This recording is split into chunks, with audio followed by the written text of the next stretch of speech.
Avant de plonger dans cette histoire incroyable, pensez à vous abonner à la chaîne et à activer la cloche.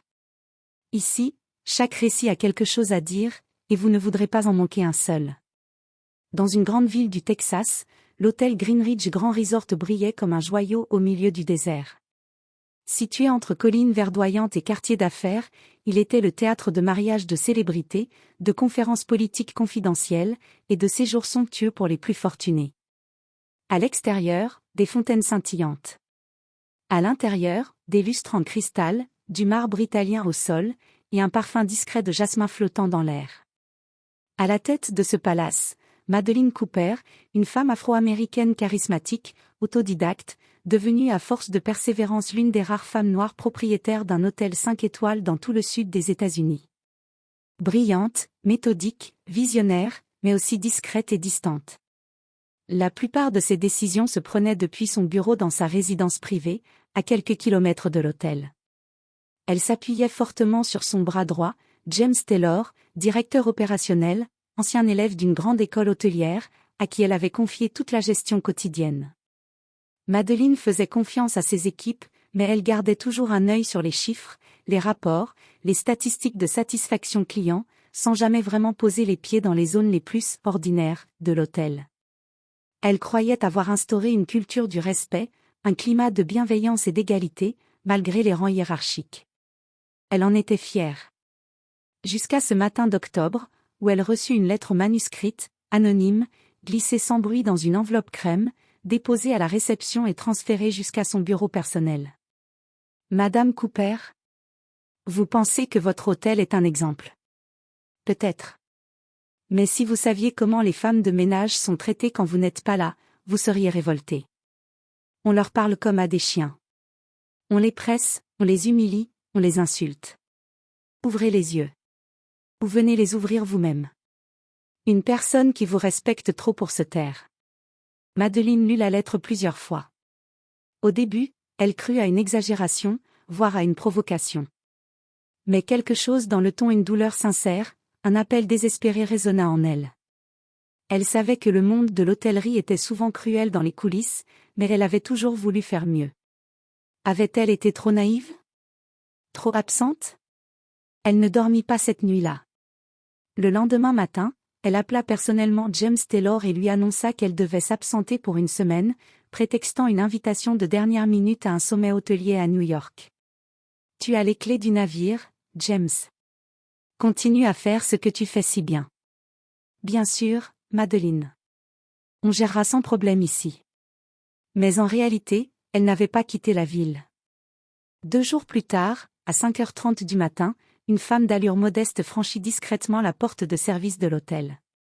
Cheveux tirés en arrière, visage sans maquillage, cernes visibles, dos légèrement voûté.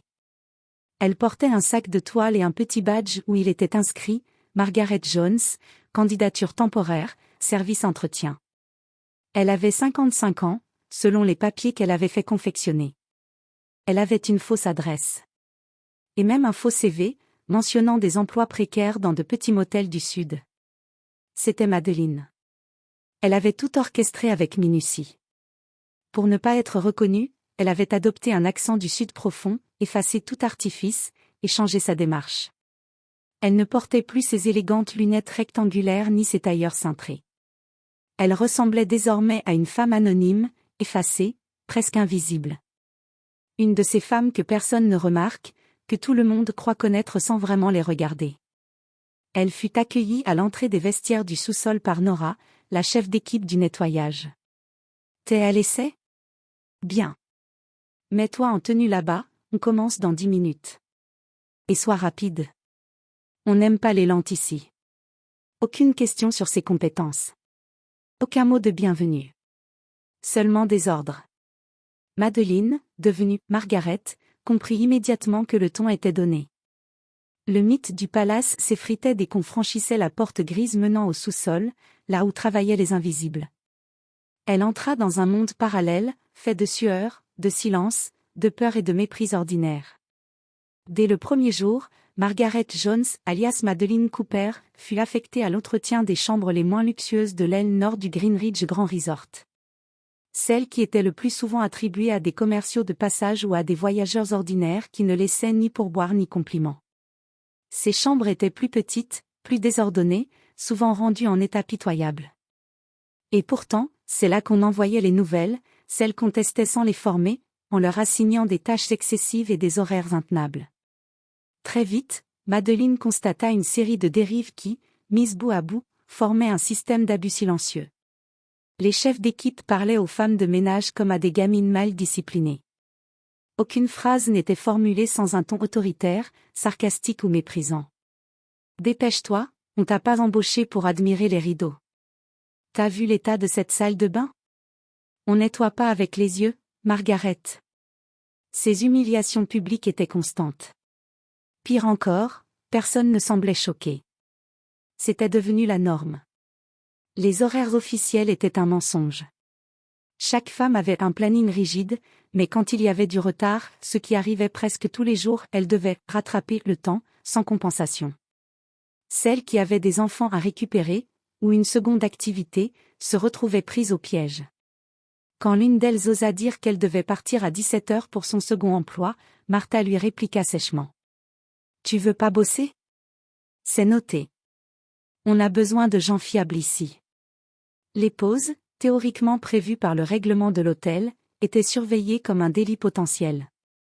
Des chronos étaient lancés. 1 minute de retard, et vous étiez convoqué. Certaines allaient jusqu'à ne pas boire d'eau pour ne pas avoir à demander une pause toilette. Et puis, il y avait Marc. Grand, toujours rasé de près, cravate bien serrée, sourire glacial. Officiellement, il était respecté pour sa rigueur. Mais dans les couloirs, les femmes chuchotaient son nom comme on parle d'un danger connu. Il effleurait les épaules, glissait des remarques ambiguës. « Tu bosses bien, Clarissa. Je devrais venir vérifier ça de plus près, ce soir. » Il appelait certaines jeunes femmes « princesses », « mignonnes » ou « bébés », même en pleine réunion d'équipe. Mais ce qui blessa profondément Madeleine, ce qui transperça son cœur de directrice humaine, ce fut le mépris ordinaire. Pas celui qui crie. Celui qui sourit en coin, qui vous ignore, qui vous écrase sans un mot. Un matin, alors qu'elle récurait les toilettes d'une suite du 5e étage, à genoux sur le sol glacé, une réceptionniste blonde, Samantha, ouvrit brusquement la porte sans frapper. Elle s'arrêta net, fronça le nez, et la regarda comme on regarde une tache. « Faites vite, lança-t-elle d'un ton sec. Ce client est important. Je veux pas qu'il sente votre odeur dans la chambre. Votre odeur. » 2 mots. 2 lames dans la dignité. Madeleine ne répondit rien. Pas par faiblesse. Mais parce qu'à ce moment précis, Margaret Jones représentait toutes les femmes invisibles, silencieuses, humiliées depuis trop longtemps. Les jours suivants, la situation empira. Elle était ignorée à la cafétéria, poussée dans les couloirs. Personne ne lui adressait la parole, sauf pour lui donner des ordres. Elle n'avait pas de casier. Elle n'avait pas de badge nominatif. Elle n'existait pas. Un après-midi, alors qu'elle traversait le hall avec une pile de draps propres, un serveur, Travis, la heurta volontairement en feignant de ne pas la voir. Le plateau qu'il portait, rempli de verres de jus d'orange, se renversa entièrement sur elle. Les verres roulèrent au sol, les liquides giclèrent sur son tablier, son t-shirt, et même sur ses chaussures. Un silence gêné suivit. Puis Travis, souriant largement, lâcha. « Eh bien. Au moins, t'auras une excuse pour laver ton uniforme. » Rire. Devrait rire. Des collègues du restaurant. Un portier. Même un jeune stagiaire en uniforme noir. Personne ne s'excusa. Personne ne l'aida. Madeleine se contenta de ramasser les verres cassés, les mains tremblantes. Mais ce que personne ne savait, c'est que dans le petit badge fixé à son tablier, un faux badge de stagiaire anonyme, se trouvait une minuscule caméra. Elle avait tout filmé. Et ce n'était pas la première scène. Chaque jour, elle documentait en silence. Les remarques sexistes de Marc. Les cris de Martha. Les humiliations en salle de repos. Les regards de dégoût dans les ascenseurs. Les plaintes des femmes qui n'avaient jamais osé parler à la direction. Elle avait mal, oui. Elle se sentait blessée, salie, brisée par moments. Mais elle tenait bon. Parce que chaque injustice enregistrée devenait une preuve. Et ces preuves, elle allait bientôt les utiliser. Pas pour se venger. Mais pour démolir le système, et reconstruire un lieu digne de ce nom. Le 10e jour. L'heure de la vérité était arrivée. À 9 heures précises, une note fut affichée dans chaque vestiaire, chaque salle de pause, chaque bureau administratif du Greenridge Grand Resort. Réunion générale exceptionnelle. Lieu, salle de réception principale. Heure, 14 heures. Présence obligatoire. Tenue réglementaire exigée. Merci de respecter la ponctualité. Personne ne comprenait vraiment. Aucune réunion de ce type n'était prévue. James Taylor, le directeur opérationnel, avait l'air nerveux, mais il rassura tout le monde. Juste une communication importante de notre fondatrice, rien d'alarmant. À l'heure dite, la grande salle de réception était remplie.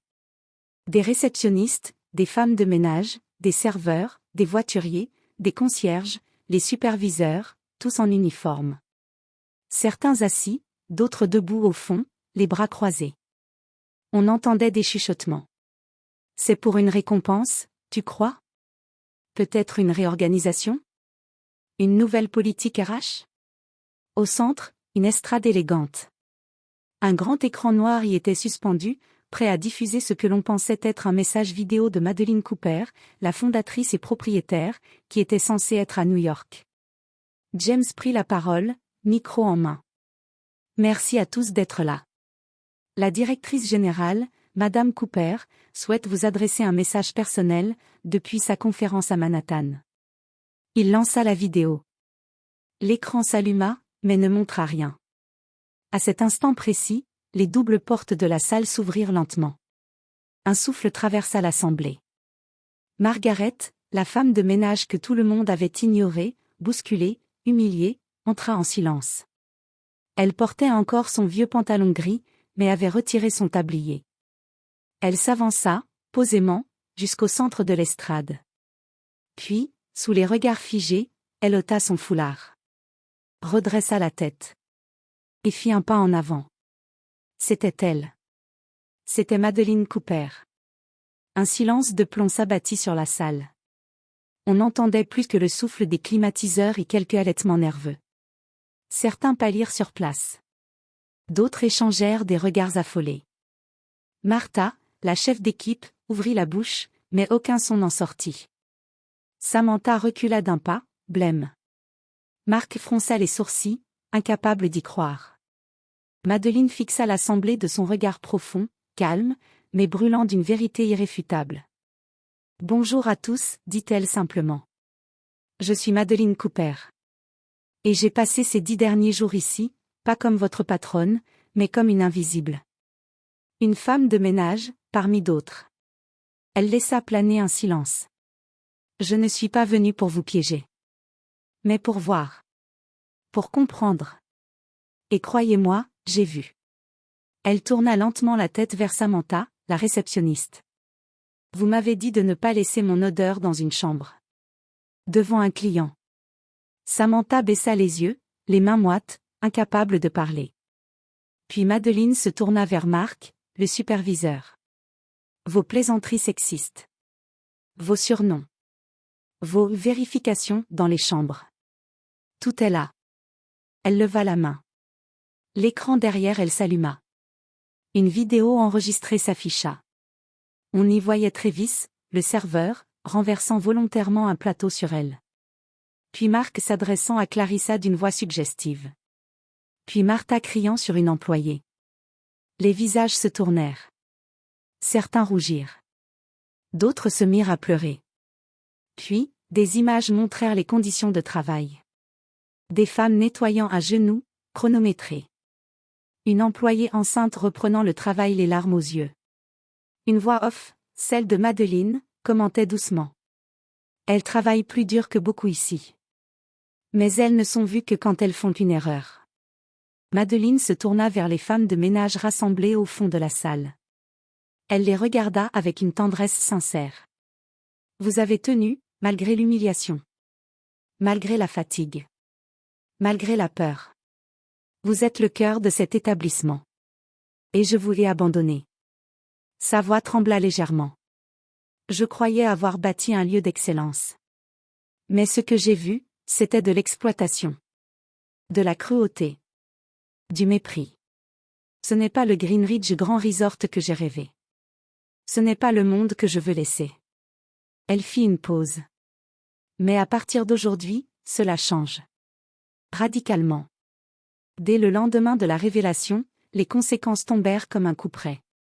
Mark, le superviseur au comportement odieux, fut convoqué en urgence dans le bureau de Madeleine. Son visage, habituellement sûr de lui, trahissait la panique. Il essaya de minimiser, de se justifier, mais la directrice resta inflexible.